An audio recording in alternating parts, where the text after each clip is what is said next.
السلام علیکم جی، مائی نیم از اسما شیخ، welcome to my channel. تو آج بات کر لیتے ہیں ابن بطوطہ کے بارے میں۔ ابن بطوطہ 25 فروری 1304 کو جدید دور کے مراکش کے ایک حصے تنگیر میں پیدا ہوئے۔ بحر قیانوس کے ساحل پر واقع یہ بندرگاہی شہر بحیرہ روم کے مغرب میں 45 میل کے فاصلے پر واقع ہے۔ ابنائے جبرالٹر کے مغربی کنارے، جہاں افریقہ اور یورپ قریب آپس میں ٹکرتے ہیں۔ ابن بطوطہ کے خاندان کے مرد قانونی اسکالر تھے اور ان کی پرورش تعلیم پر توجہ مرکوز کرتے ہوئے تھی۔ تاہم تنگیر میں کوئی مدرسہ یا اعلیٰ تعلیم کا کالج نہیں تھا۔ اس طرح ابن بطوطہ کی سفر کی خواہش بہترین اساتذہ اور بہترین کتب خانوں کی تلاش میں دلچسپی کے باعث پیدا ہوئی، جو اس وقت اسکندریہ، قاہرہ اور دمشق میں تھیں۔ وہ اپنے ایمان کے شوق اور لگن کی وجہ سے جلد از جلد مکہ کی زیارت کرنا چاہتے تھے، جسے حج کہا جاتا ہے۔ 14 جون 1325 کو 21 سال کی عمر میں ابن بطوطہ تنگیر سے گدھے پر سوار ہوا اور مکہ کے سفر کا آغاز کیا۔ نوجوان مارکو پولو کے برعکس وہ بالکل اکیلا تھا، جیسا کہ ابن بطوطہ کے سفر کے اس اقتباس سے واضح ہوتا ہے۔ اس کے گھومنے پھرنے کے تفصیلی بیان میں اکیلا نکلا، نہ کوئی ایسا ساتھی تھا جس کی صحبت میں مجھے خوشی ملے، نہ قافلہ جس کی پارٹی میں شامل ہو سکتا ہوں، لیکن میرے اندر ایک زبردست جذبہ اور ان نامور مقدس مقامات کی زیارت کرنے کی میرے سینے میں دیرینہ خواہش سے متاثر ہوں۔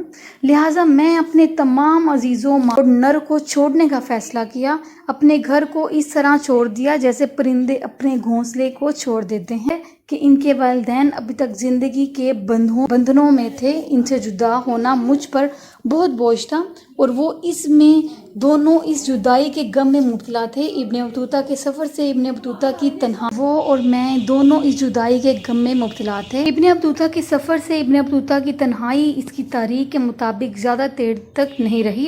ایک شہر کے گورنر نے اسے سونا اونی کپڑا بھیج دیا، کیونکہ خیرات کو اسلام کا ستون سمجھا جاتا ہے۔ ابن بطوطہ نے تیونس جاتے ہوئے مدرسوں اور صوفی خانوں میں قیام کیا۔ جب اس نے تیونس چھوڑا تو وہ حاجیوں کے قافلے کے ایک تنخواہ دار جج، ایک قادری کے طور پر خدمات انجام دے رہے تھے، جسے اپنے تنازعات کو پڑھے لکھے آدمی سے طے کرنے کی ضرورت تھی۔ اسکندریہ اور دمشق اس کے بعد کے سفر کی دو جھلکیاں تھیں۔ ابن بطوطہ گھر سے نکلنے کے 1 سال اور 4 ماہ بعد اکتوبر 1326 کے اوسط میں مکہ میں داخل ہوا۔ وہ 1 مہینہ ٹھہرا، تمام رسومات کے تجربات میں حصہ لیا اور ہر اسلامی سرزمین کی متنوع لوگوں سے بات چیت کی۔ اگرچہ ان کی تحریروں میں اس بارے میں زیادہ تفصیل نہیں ملتی اس تجربے کا ان کے لیے کیا مطلب تھا، لیکن اس کے ختم ہونے کے بعد وہ گھر لوٹنے کے بجائے بغداد کے لیے روانہ ہو گئے۔ اس نے واپس آنے والے زائرین کے اونٹوں کے قافلے میں سفر کیا، اور یہ وہ وقت ہے جب اس کی حقیقی گلوبیٹرینک شروع ہوئی۔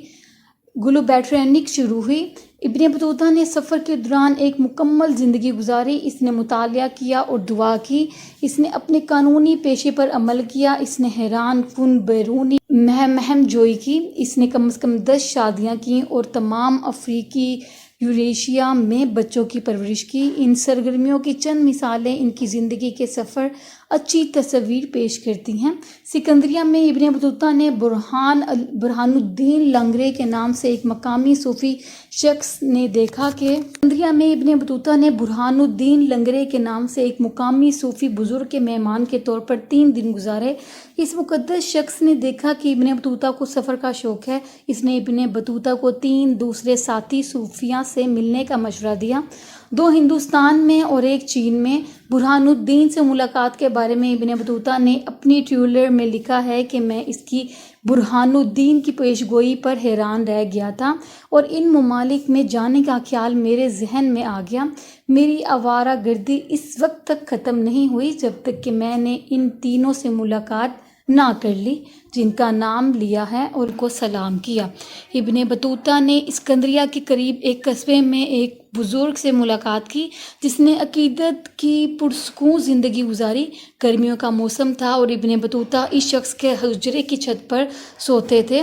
وہاں اس نے ایک بڑے پرندے کا خواب دیکھا جو اسے مشرق کی طرف لے گیا اور وہ وہیں چھوڑ گیا۔ ولی نے تشریح یہ کی ہے کہ ابن بطوطہ ہندوستان کا سفر کرے گا اور وہاں طویل عرصے تک قیام کرے گا۔ برہان الدین کے کہنے کی بعض گشت ہے کہ دمشق میں ابن بطوطہ 3 مدرسوں میں سے ایک میں سوار ہوا۔ اپنے 24 دن کے قیام کے دوران اس نے کچھ رسمی تعلیم حاصل کی۔ دمشق میں عرب بولنے والی دنیا میں مشہور ماہر الہیات اور فقہ کا سب سے بڑا ارتکاز تھا۔ وہ ایک کلاس کی کتاب کو پڑھ کر اور اس پر تبصرہ کرتے ہوئے پڑھتے تھے، پھر اس کے بارے میں اپنے طلباء کے عالم کو جانچ کرتے تھے اور ان کی امتحان میں کامیاب ہونے والوں کو سرٹیفکیٹ جاری کرتے تھے۔ پھر ابن بطوطہ نے افغانستان کے راستے ہندوستان کا سفر کرتے ہوئے مختلف سروتوں کی پیشگوئیوں کو پورا کیا، جہاں اسے کئی اونچے راستوں میں سے ایک پر کوہ ہندوکش کو عبور کرنا تھا۔ اس گروپ میں 13,000 فٹ سے لے کر 4,000 میٹر خواک پاس کو عبور کیا۔ ابن بطوطہ نے ٹریولرز میں دوبارہ کہا، رات کے اختتام پر نکلے اور سورج غروب ہونے تک سارا دن سفر کرتے رہے۔ ہم اونٹوں کے آگے ایسے کپڑے پھیلاتے رہے کہ وہ جلیں تاکہ وہ برف میں نہ ڈوب جائیں۔ دہلی پہنچنے کے بعد ابن بطوطہ نے ہندوستان کے مسلمان بادشاہ محمد تغلق سے ایک سرکاری کیریئر طلب کیا۔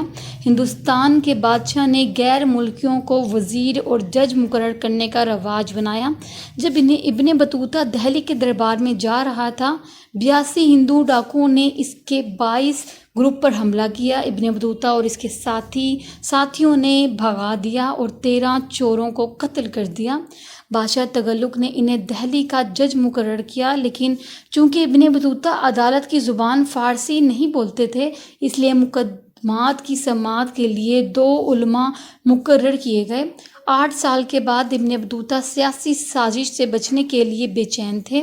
بادشاہ نے اسے چین میں سفیر کے طور پر بھیجنے پر رضامندی ظاہر کی اور شہنشاہ کے 100 غلاموں کے پیچھے تحفے اور کپڑے اور تلواروں کے بدلے اسے یوآن شہنشاہ تک سامان کے کھیپ لے جانے کا ذمہ دار ٹھہرایا۔ ابن بطوطہ کولکتہ سے ایک بڑے جہاز کے ساتھ روانہ ہوا جس میں چینی شہنشاہ کا سامان اور ایک چھوٹا جہاز اس کے ذاتی وفد سے بھرا ہوا تھا۔ روانگی کے لیے سب کچھ اور سب سے لدے ہوئے تھے، لیکن ابن بطوطہ نے آخری دن شہر میں نماز جمعہ میں شرکت کرتے ہوئے گزارا۔ اس شام ایک طوفان آیا اور تحفے کے ساتھ بڑا جہاز دوڑ کر ڈوبا۔ جہاز ابن بطوطہ کے نوکروں، لونڈیوں، دوستوں اور ذاتی سامان کے ساتھ طوفان سے بچنے کے لیے سمندر میں چلا گیا۔ اپنی نمازی قالین اور اپنی پیٹھ پر کپڑے تک کم ہو کر ابن بطوطہ صرف اپنے گروپ کو لے جانے والے جہاز کے ساتھ ملنے کی امید کر سکتا تھا۔ اس طرح ابن بطوطہ کا سفر جاری رہا، جس میں تنگی سے فرار اور ڈرامائی طور پر مختلف قسمتیں تھیں، بلکہ اس کا جہاز سماٹرا کے ایک غیر مسلم حکمران نے پکڑ لیا ہے۔ اس نے بہرحال چین جانے کا فیصلہ کیا، لیکن راستے میں مالدیپ میں طور پر اس نے ایک وقت میں ایک شادی کی اور جب وہ مزید سفر پر روانہ ہوا تو اسے طلاق دے دی۔ اس کے پاس اکثر لونڈیاں بھی ہوا کرتی تھیں جنہیں خریدا یا تحفے کے طور پر دیا جاتا تھا۔ مالدیپ میں اس نے ایک جزیرے پر 4 خواتین سے شادی کی، جو مسلم قانون کے تحت قانونی حد ہے۔ جیسا کہ اس نے اپنے سفر نامے میں لکھا، ان جزیروں میں شادی کرنا آسان ہے کیونکہ جہیز کی کمی اور معاشرے کی خوشیوں کی وجہ سے جو عورتیں پیش کرتی ہیں جب جہاز داخل ہوتے ہیں تو عملہ شادی کرتا ہے، جب وہ چھوڑنے کا ارادہ کرتا ہے تو اپنی بیویوں کو طلاق دیتے ہیں۔ یہ ایک طرح کی عارضی شادی ہے۔ ان جزیروں کی عورتیں کبھی اپنے ملک نہیں چھوڑتی۔ وہاں سے ابن بطوطہ چین کی طرف چل پڑا۔ چین کے بارے میں بطوطہ کی داستان اس کی پوری کہانی کا 6% سے بھی کم حصہ رکھتی ہے۔ یہ اس قدر کاکا نگاری اور مہم ہے کہ کچھ اسکالرز کو شک ہے کہ وہ چین بھی گیا تھا، جنگ تک شمال میں چلا گیا، لیکن اس کے بارے میں اس کی تفصیل باقیوں سے بھی مہم ہے، اس لیے شاید وہ صرف زید۔ بہرحال وہ ٹریولرز میں تسلیم کرتا ہے کہ اس نے جو کچھ بھی چین میں دیکھا اسے سمجھنے یا قبول کرنے سے قاصر تھا۔ یہ ان کی مانوس اور دارالاسلام کا حصہ نہیں تھا۔ چین خوبصورت تھا لیکن اس نے مجھے خوش نہیں کیا۔ بہت پریشان ہوئے کہ جس طرح اس ملک پر بستی کا غلبہ ہے۔ میں جب بھی اپنے قیام گاہ سے باہر نکلا تو بہت سے الزام تراشی دیکھی۔ اس نے مجھے اتنا پریشان کیا کہ میں زیادہ تر وقت گھر کے اندر ہی رہتا تھا اور صرف ضرورت پڑنے پر ہی باہر جاتا تھا۔ چین میں اپنے قیام کے دوران انہوں کو ایسا محسوس ہوا جیسے میں اپنے ہی خاندان اور قریبی رشتہ داروں سے مل رہا ہوں۔ ابن بطوطہ 1396 میں تنگیر واپس گھر آیا، جہاں اس نے اپنی والدہ کی قبر پر حاضری دی، جو ان کی واپسی سے چند ماہ قبل ہی بلیک ڈیتھ یعنی کہ طاعون کی زد میں آ گئی تھی۔ اپنی واپسی کے دوران اسے دمشق میں معلوم ہوا کہ اس کے والد کا انتقال 15 سال پہلے ہو چکا ہے۔ ابن بطوطہ شمالی افریقہ، اسپین اور مغربی افریقہ، مالی کے دورے پر روانہ ہونے سے صرف چند روز قبل تنگیر سے ٹھہرے تھے۔ 1555 میں فیض مراکش گئے، جہاں مقامی سلطان نے ایک نوجوان ادبی اسکالر کو ابن بطوطہ کے تجربات کا ریکارڈ کرنے کا حکم دیا۔ علم کو پوری کہانی کو ادبی شکل میں لکھنا پڑا، عربی ادب کے ایک قسم کا استعمال کرتے ہوئے جسے رحلہ کہا جاتا ہے، جو کہ الہی علم کی تلاش میں سفر کی نشاندہی کرتا ہے۔ دونوں آدمیوں نے 2 سال تک تعاون کیا۔ ابن بطوطہ نے اپنی کہانی سنائی اور اس کے بارے میں نوٹ تیار کیا۔ ابن بطوطہ غیر معمولی یادداشت کا مالک تھا، لیکن اس نے کچھ حقائق اور تاریخیں بھی یاد رکھی تھیں۔ ابن بطوطہ کی کتاب کے لکھنے کے بعد ان کی زندگی کے بارے میں ہم صرف اتنا جانتے ہیں کہ وہ کسی نہ کسی قصبے میں جج کے عہدے پر فائز رہے، چونکہ وہ ابھی 50 سال کا نہیں تھا جب اس نے سفر کرنا چھوڑ دیا۔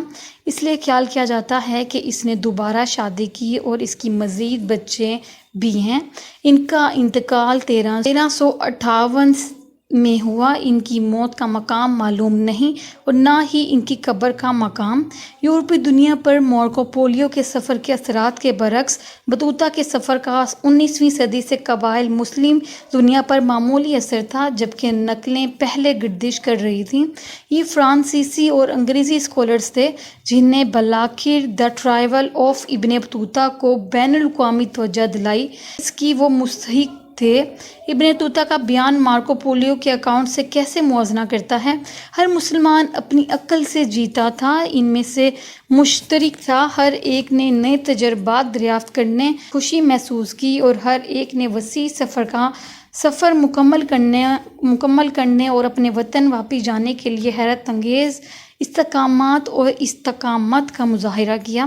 پھر بھی بہت سے اختلافات تھے۔ ابن بطوطہ ایک پڑھے لکھے کاسموپولیٹین، ہموار اعلیٰ طبقے کا آدمی تھا، جو ایک مانوس مسلم ثقافت کے اندر سفر کرتا تھا۔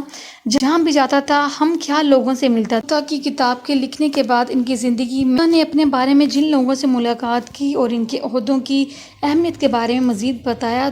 جی تو یہ تھی ایک چھوٹی سی انفارمیشن، چھوٹی تو نہیں تھی، خیر بڑی تھی۔ امید کرتی ہوں ویڈیو اچھی لگی ہوگی۔ ویڈیو اچھی لگی ہو تو میرے چینل کو سبسکرائب اور ویڈیوز کو لائک کر دیجیے گا۔ تب تک کے لیے اللہ حافظ۔